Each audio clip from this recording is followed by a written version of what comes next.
दोस्तों, मैं हूँ विजय कुमार। हम कुरान की आयतों का अध्ययन कर रहे हैं। इस चैनल को देखने वाले से अनुरोध है कि आप चैनल को सब्सक्राइब करें। आप देखते हैं लेकिन सब्सक्राइब नहीं करते, तो उसका कोई मतलब ही नहीं रह जाता। तो या तो आप चैनल ही मत देखो हमारा, या फिर सब्सक्राइब करो। ये शर्त हम आप पर लाद रहे हैं, क्योंकि ऐसा मतलब क्या है, जब सर्कुलेशन नहीं होता, आप व्हाट्सएप पर डालोगे ही नहीं, तो फिर लोगों को कैसे नॉलेज होगी कि इस्लाम में किस तरह की गंदगी भरी पड़ी है। तो दोस्तों, जैसा कि मालूम है कि सूरा मायदा अल हिंदी में हम 101वीं आयत आज पढ़ेंगे। कल सौफ बता दी थी, और दिखाएंगे कि किस तरह इस्लाम एक गुंडागर्दी का पर्याय है, एक गैर मुसलमानों को कत्ल करने का एक माध्यम है, एक पॉलिटिकल गुंडागर्दी है जो मोहम्मद ने शुरू की, जिसमें हर गंदा काम जो आज पॉलिटिक्स में भी नहीं हो सकता कानून के हिसाब से, इस्लाम में जायज़ है। इस्लाम यानी कि राजनीति से भी गंदा हो गया है, राजनीतिकों से भी गंदे हो गए हैं। इस्लाम को मानने वाले सर्टिफाइड अपराधी की श्रेणी में आते हैं अगर वो काम जो कि कुरान में लिखा वो करते रहेंगे, जिसमें कि कत्ल, बलात्कार, लूट, दूसरे की फसलें लूटना, जो कि मोहम्मद लूटा करते थे। यानी कि मोहम्मद एक ड्रेडफुल क्रिमिनल थे, आतंकवादी थे। उनसे बड़ा कोई आतंकवादी आज तक नहीं हुआ। अब तो इसलिए लोग इस्लाम छोड़ रहे हैं, ढेर लगे पड़े हैं इस्लाम छोड़। पाकिस्तान में इतना लोग इस्लाम छोड़ चुके हैं। मैं उनको शुक्रिया अदा करना चाहता हूँ, उनको धन्यवाद देना चाहता हूँ कि आप लोग मानवता की तरफ बढ़ रहे हो और आप गैरत की ज़िंदगी जी रहे हो।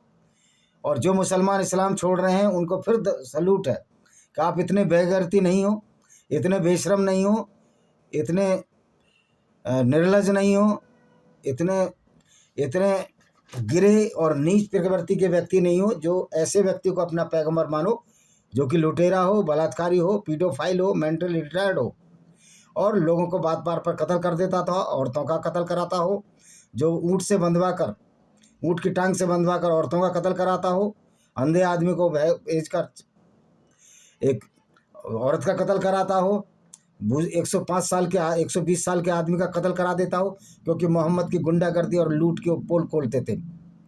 तो कौन सा ऐसा गुनाह है जो मोहम्मद ने नहीं किया? मोहम्मद से बड़ा गुनाहगार कोई इस दुनिया में नहीं है। इसलिए हमारे पाकिस्तानी भाई और हिंदुस्तान के मुसलमान, बांग्लादेश के मुसलमान इस्लाम को छोड़ रहे हैं, मानवता की कदम बढ़ा रहे हैं। उनको हम दोबारा धन्यवाद देते हैं और उनसे आशा करते हैं कि आप हमारे चैनल को जरूर सब्सक्राइब करें, क्योंकि मूर्खों से तो मुझे ये उम्मीद नहीं है जो अभी भी ये कहते हैं, जिन्होंने ना कुरान पढ़ा है ना इस्लाम पढ़ा, और कहते हैं नहीं नहीं इस्लाम में तो ऐसा नहीं है, वो मुसलमान तो बहुत अच्छा था। मूर्खो, अगर मुसलमान अच्छा है यानी अच्छा इंसान है, तो इस्लाम की दृष्टि से वो सच्चा मुसलमान नहीं है, क्योंकि आपसे व्यवहार कर रहा है बढ़िया। गैर मुस्लिमों से तो बात करना भी इस्लाम मना करा करता है, सिवाय गैर मुस्लिमों को कत्ल करना, लूटने की इजाज़त देने की। तो दोस्तों, 101वीं आयत शुरू करते हैं। हे ईमान वालों, ऐसी चीज़ों के बारे में रसूल से ना पूछा करो अगर तुमको मालूम हो जाए तो तुम्हें बुरी मालूम हो, अगर उनके बारे में कुरान नाजिल होने के वक्त पूछ बैठोगे तो तुम पर जाहिर कर दी जाएगी, मगर तुमको बुरा लगेगा जो सवालात तुम कर चुके हो।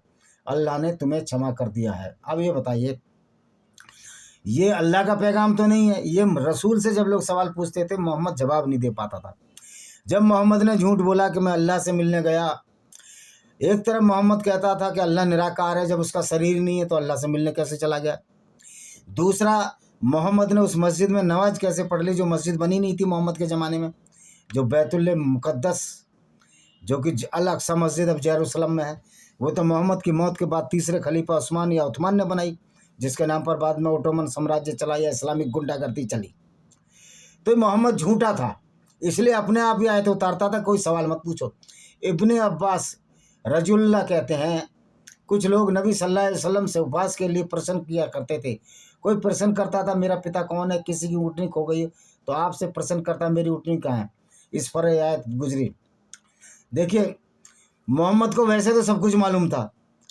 जब मोहम्मद जंग बदर लड़ रहा था, 313 मुसलमान थे, 1000 यहूदी थे, वो भी मोहम्मद ने अटैक किया था उनके ऊपर। वो बेचारे खाना पानी बनाने के लिए पानी की तलाश में थे। तब मोहम्मद ने लड़ाई जीतने के बाद झूठ बोल दिया, 313 फरिश्ते थे। तब उसको कैसा पता लग गया? और जब मोहम्मद की उहद की लड़ाई में दांत तोड़ दिया, तब कोई फरिश्ता बचाने नहीं आया, कोई अल्लाह नहीं बचाने आया। तो मोहम्मद जितना झूठा नबी है, इसलिए हम इसको झूठा नबी कहते हैं।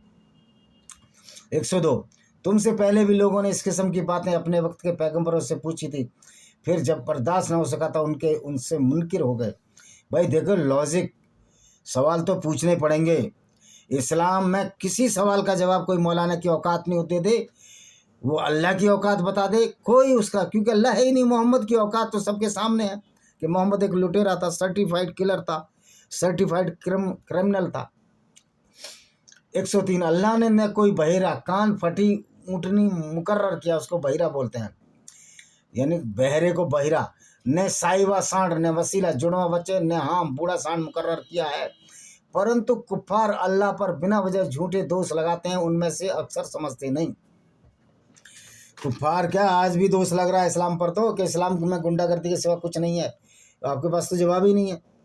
अरब के मिश्रणवादी देवी देवता के नाम पर कुछ पशुओं को छोड़ देते, ये इसकी तफसीर बता रहा है, डिस्क्रिप्शन बता रहा है, फिर मैं इसको डिबंक करूंगा। उन्हें पवित्र समझते थे, यहाँ उनकी चर्चा की गई है। भाई जानवरों में भी वही जीव है जो आपके अंदर है।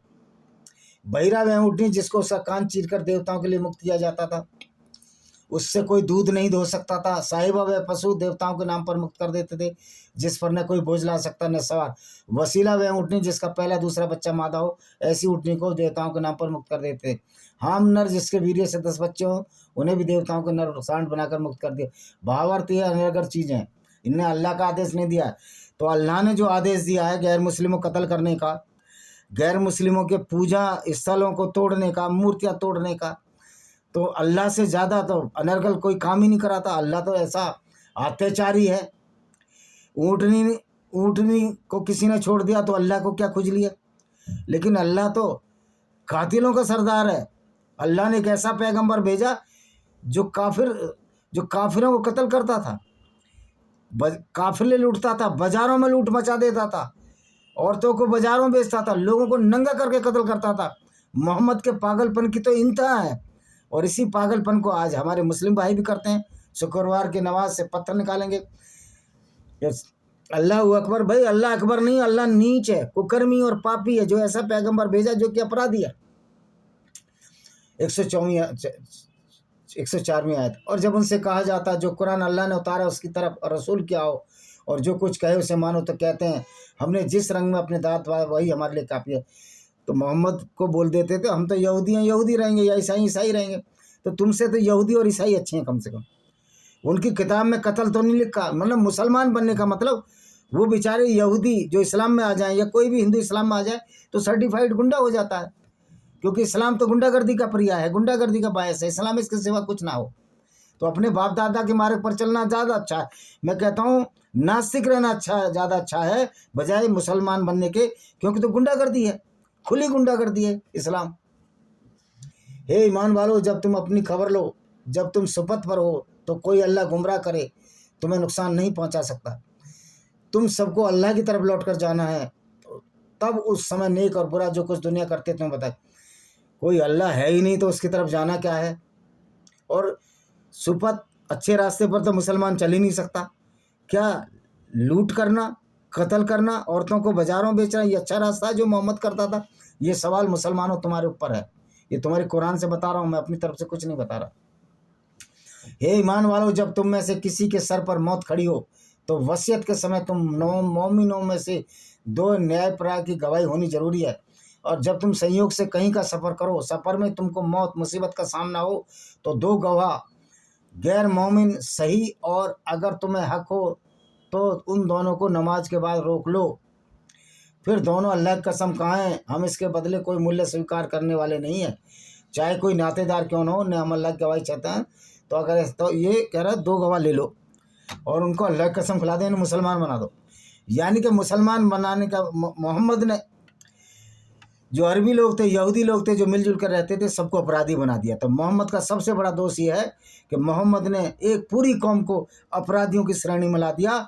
और भारतीय दंड संहिता हो या किसी देश की दंड संहिता हो, हर सच्चा मुसलमान अपराधी है, क्योंकि अगर वो वैसे काम करेगा तब। अब डर की वजह से नहीं करते अलग बात है, क्योंकि अल्लाह से डरने वाले कानून के डंडे से डरते हैं। अल्लाह से जो डरने वाले मुसलमान कहते हैं हम अल्लाह से नहीं डरते, अल्लाह के सिवा किसी से नहीं डरते।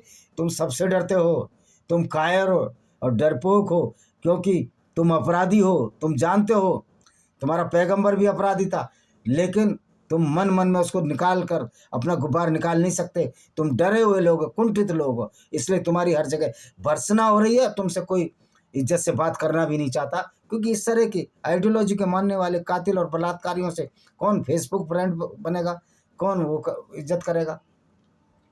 और अगर इस पर मालूम हो जाए तुम दोनों हक मारकर झूठी कसम पाप के अधिकारी हुए जो 2 गवाह हैं, और दूसरे 2 आदमी उन लोगों में जिनका हक दबाया गया है और मैयत के ज़्यादा रिश्तेदार है उसकी जगह खड़े हो जाए, फिर 2 नए गवाह अल्लाह की कसम खाएं कि पहले 2 गवाहों की तो हम गवाही सच्ची। अल्लाह की कसम खाओ कि अल्लाह की जो बलात्कारी मोहम्मद भेजा, जो बलात्कारी काफिलों को लूटने वाला पैगंबर भेजा, उसका अल्लाह की कसम खाओ। मतलब इस तरह की मूर्खतापूर्ण बातें हैं, ये मोहम्मद के मुँह से अच्छी नहीं लगती थी ये बातें। मोहम्मद इसी तरह का सद्भाव पैदा करता था। कत्ल करने के बाद अगर वो कहे कि कत्ल करना बुरी बात है, इस तरह का ये मोहम्मद था।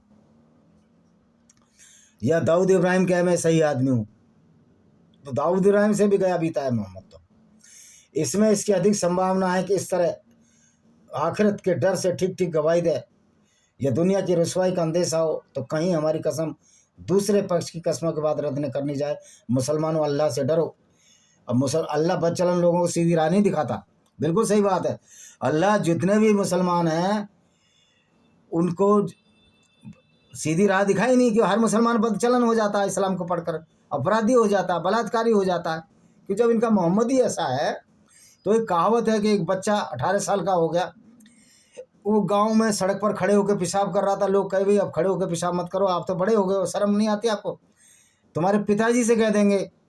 उन्होंने कहा जाओ अब हमारे पिता से कहो। वो अब उनके पिता के पास गए, तो पिता तो सड़क ऊपर छत पर पेशाब कर रहे थे खड़े होकर घूम घूम कर। तो यहाँ तो मोहम्मद क्या, अल्लाह तो बनाया मोहम्मद ने, अल्लाह तो फुकट में गालियाँ खा रहा है। मोहम्मद क्या, मोहम्मद के सारे लोगों का आवाज़ खराब है, खानदानी खराब है, ये गुंडागर्दी है इस्लाम, और उसके सिवा कुछ नहीं। 110वीं आयत है, वह वक्त याद करो जब अल्लाह फरमाएगा ए मरियम के बेटे ईसा। देखिए पहले तो जीसस का और मेरी का कोई मतलब कुरान से है ही नहीं, लेकिन मोहम्मद ये साबित करने की कोशिश करता था कि मैं आखिरी पैगंबर हूँ, और जो जीसस है, जो मोजेज़ है, जिसको मुसलमानों ने मूसा कहते हैं, एडम को एदम कहते हैं, कह रहे ये भी हमारे पैगंबर है। तो मोहम्मद ने इतना मूर्ख बनाया लोगों को ये बताने के लिए कि मैं तो आखिरी नबी हूँ, उससे पहले भी नबी आए। तो ये है, ये उस पर आयत है। हमने जो पुरस्कार तुम और तुम्हारी माँ पर करे उन्हें याद करो। अल्लाह को तो मानते ही नहीं ईसाई, न मरियम का बेटा जीसस मानता था, तो वो क्यों याद करेगा? और ऐसे गुंडे बदमाशी पैदा करने वाले अल्लाह को, जो कि गुनाहों की फौज खड़ी करने वाले मुसलमानों की एक पूरी फौज खड़ी कर दी, क्रिमिनल्स की, अपराधियों की, तो ऐसे अल्लाह को कौन मानेगा? वो तो मानते ही नहीं इनको। अल्लाह को जूते की नोक पर रखते हैं गैर मुस्लिम लोग। जब हमने पवित्र आत्मा जिब्रील, वैसे जिब्रील जो फरिश्ता था वो गैब्रियल था यहूदियों का, लेकिन मोहम्मद ने कुरान में उसको भी घुसेड़ लिया। तो मोहम्मद काफिले लूटता था, डकैत तो था, चोर भी था बहुत बड़ा। जो कुरान की आयतें, उसने बाइबल से आयतें चुरा ली, और तोरा यहूदियों की धर्म पुस्तक से आयतें चुरा ली। जिब्रील तुझे समर्थन दिया, तुम झूले में पड़े और बड़ी आयु के लोगों से बात कर रहा था, जब हमने तुम्हें लिखना, अकल की, हिमाकत की बात और तौरेत इंजिल सिखाई। तौरेत यहूदियों की धर्म पुस्तक, इंजिल ईसाइयों की ओल्ड टेस्टामेंट। तो ये इसका तो कोई अल्लाह से मतलब ही नहीं है। जब तुम मेरे हुक्म से मिट्टी से चिड़िया की मूर्त बनाते, अल्लाह के हुक्म से ना कोई ईसाई चलता ना यहूदी चलता। तो मोहम्मद एक झूठा नबी था, गलीज आदमी था, और मेरे हुक्म से पैदाइश से अंधे कोड़ी को अच्छा कर देते थे। तो जीसस करता था ना अंधा, वैसे कोई भी कोड़ी सही नहीं हो सकता बिना दवाई के। ये जो थी तुम्हारी मदर टेरेसा भी झूठ बोलती थी कि मैंने चमत्कार किए। एक मोनिका बेसरा नाम की लड़की का कैंसर सही किया, जबकि उसके पति ने कहा कि नहीं हमारा परफेक्ट इलाज हुआ तब सही हुआ। तो कोई भी, ये झूठ और फ्रॉड है, ये जितने भी संत हैं इस तरह के, तो साइंस के बात पे खड़ी नहीं उतर रहे। और जब मैंने हवारियों से ऐलान किया, हवारी मतलब साथियों से, मुझ पर मेरे रसूल पर ईमान लाओ, तो कहने लगे हम ईमान लाए, तू गवाह है, नाम तेरे आगे कार्य। मोहम्मद बेवकूफ़ी भरी बातें करता था, ईमान लाओ ईमान लाओ, काहे का ईमान लाए? मतलब झूठ पर ईमान लाओ, डकैती पर ईमान लाओ, बलात्कार पर ईमान लाओ, कत्लो गारत पर ईमान लाओ, खून खराब पर ईमान लाओ। तो मोहम्मद एक मूर्खतापूर्ण बातें करता था हमेशा। वह वक्त याद करो जब हवारियों ने ईसा से अर्ज की कि मरियम के बेटे ईसा, क्या आपका पालनहार ये कर सकता है। हम आसमान से नेमत खाने से भरा थाल उतार दें। ईसा ने कहा अगर तुम सच्चे ईमानदार हो अल्लाह से डरो। जीसस ने कभी ये नहीं कहा कि अल्लाह से डरो, क्योंकि जीसस को तो ईसा बना दिया कुरान में, और ज़बरदस्ती मरे हुए जीसस से मोहम्मद ये कहलवाना चाहता अल्लाह से डरो। अरे जीसस जब मरे तो अल्लाह नाम नहीं था। 610 AD से पहले तो अल्लाह कोई जानता ही नहीं था। अल्लाह किस खेत की मूली है, कोई नहीं जानता था। ये जो नकली और फ्रॉड अल्लाह मोहम्मद ने पैदा किया, अपनी गुंडागर्दी चलाने के लिए पैदा किया, लूट के लिए, काम वासना की पूर्ति के लिए, धन लिप्सा की पूर्ति के लिए, सारे गंदे काम करने के लिए मोहम्मद ने अल्लाह का जन्म दिया। और अल्लाह के नाम से मोहम्मद ने जो गुंडागर्दी फैलाई उसको आज इस्लाम के नाम से जानते हैं हम। वे बोले हम चाहते हैं उनमें से खाएं, हमारे दिल को आपकी रिसालत का पूरा पूरा इत्मीनान हो जाए और यकीन करने हमने जो कहा था सच कहा था। हम लोग गवाह रहे, मोहम्मद बड़ा झूठा आदमी था। मोहम्मद ना अल्लाह से मिलने गया, ना उसका दिल चीर कर फाड़ कर उसकी प्लास्टिक कौन सी सर्जरी ओपन हार्ट हुई। तो मोहम्मद एक झूठा नबी है। तो मरियम के बेटे ईसा ने कहा अल्लाह हमारे रब, हम पर आकाश से खाने का भरा थाल बांट दो। मोहम्मद ने देखा था क्या जब कहा था? मोहम्मद तो बाद में पैदा हुआ है। जीसस ने तो कभी नहीं कहा कि मेरे को थाल उतार दो। और हमारे पिछलों के ईद का करार पाएं। अब ईद जो मनाते हैं ये जीसस की ईद है। फिर ये तुम्हारी ईद क्यों मनाते हैं? तुम खतना तुमने यहूदियों से लिया है। तो तुम तो सारे मुसलमान उधार के सिंदूर पर जी रहे हो, खुश हो रहे हो, बड़े खुश हो रहे हो, ये अल्लाह माशाअल्लाह सुभान अल्लाह। देखा नहीं किस तरह ये मौलवी मूर्ख बना रहे हैं लोगों को। और ये मूर्खों का समूह इस्लाम के नाम पर जिनको मुसलमान जाना जाता है वहाँ माशाअल्लाह सुभान अल्लाह न जाने क्या क्या कर रहे हैं। अल्लाह ने कहा मैं उसे तुम पर उतारूंगा। किससे कहा अल्लाह ने भाई? किससे कहा? फिर उसके पश्चात तुम में से जो कोई विश्वास करेगा मैं उसका दंड दूंगा जो संपूर्ण संसार को किसी। भाई किससे कहा कि अल्लाह ने मैंने ऐसा नबी उतारूंगा? ये किसने बताया? ये नबी ने बताया कि मैं अल्लाह का वो हूँ, पैगंबर हूँ।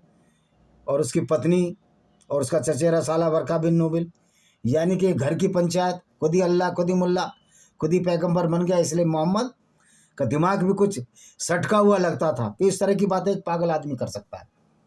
116 और वह वक्त याद करो जब क़यामत में ईसा से अल्लाह फरमाएगा। ईसा से अल्लाह कभी नहीं फरमाएगा कि अल्लाह है ही नहीं। हे मरियम के बेटे ईसा, हे मेरी के बेटे, क्या तुमने लोगों से कह दिया था कि अल्लाह को छोड़कर मुझको और मेरी माँ को अल्लाह बना दो? अब ये पागलपन की बात है। तुमको अल्लाह को नहीं मानेंगे, ना कोई ईसाई, ना यहूदी, ना हिंदू अल्लाह को नहीं मानेगा, क्योंकि अल्लाह एक बनाया हुआ पात्र है। और उसके पैगंबर को कौन गुंडे को, ऐसे बलात्कारी को अपना रहीम मानेगा? मेरी तो मजाल न थी, अल्लाह तू पवित्र है। ईसा अर्ज करेंगे, मोहम्मद ख्वाबा में खो गया, फिर जीसस अर्ज करेंगे अल्लाह तू तो पवित्र है। मेरी तो मजाल ही नहीं थी मैं ऐसे बात निकालूं, जिसका मुझ पर पहली बात तो मरने के बाद सब मोहम्मद की हड्डियाँ भी गल गई, अब कभी उठने वाला नहीं। ना तुम्हारे अल्लाह की औकात है कि उसको उठा दे। अगर मैंने कहा होता तुमको ज़रूर मालूम होगा, क्योंकि तू मेरे दिल की बात जानता है, मैं तेरे मन की बात नहीं जानता, इसमें शक ही नहीं। अब ये मोहम्मद ये दिखाने के लिए मतलब लोगों को इतना बेवकूफ़ बनाया इस मोहम्मद ने, जबकि खुद सर्टिफाइड बेवकूफ़ है। 117 तूने मुझे जो कुछ हुक्म दिया उसके सिवा तो मैंने उनसे कुछ भी नहीं कहा, यही कि अल्लाह की इबादत करो और जो मेरा तुम्हारा सबका पालने वाला। जब तक मैं उनसे रहा उनकी देखभाल करता रहा, और जब तूने मुझे दुनिया से उठा लिया तो तू ही उनका निरीक्षक था। अब ये जीसस कह रहा है कि मैंने तो कभी नहीं कहा, मैंने तो कहा अल्लाह की बात करो, लेकिन बाइबल में और यहूदियों की धर्म पुस्तक में कहीं नहीं आती। इसलिए मोहम्मद एक झूठा नबी है, झूठ बोलता था। तो अगर उन पर यातना करोगे तो मालिक ये तेरे बंदे हैं, अगर उन्हें क्षमा कर देगा तो कोई तेरा हाथ नहीं पकड़ सकता, बेशक तू अत्यंत प्रभावशाली है।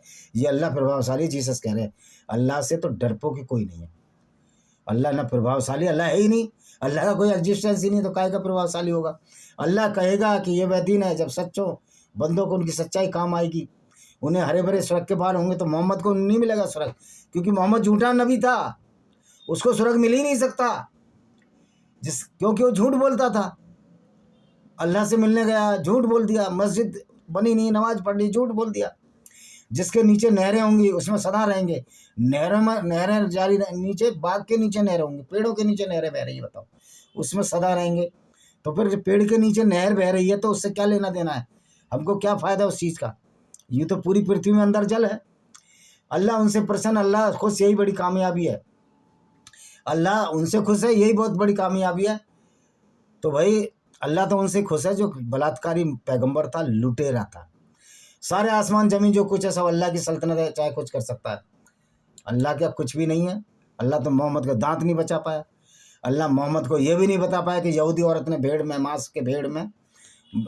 के मांस में जहर दिया है और मोहम्मद टैं हो गया उसको खाकर। तो ये सब मूर्खतापूर्ण बातें हैं। इसलिए हम पैगंबर मोहम्मद को एक झूठा नबी बोलते हैं और वो झूठ बोलता था।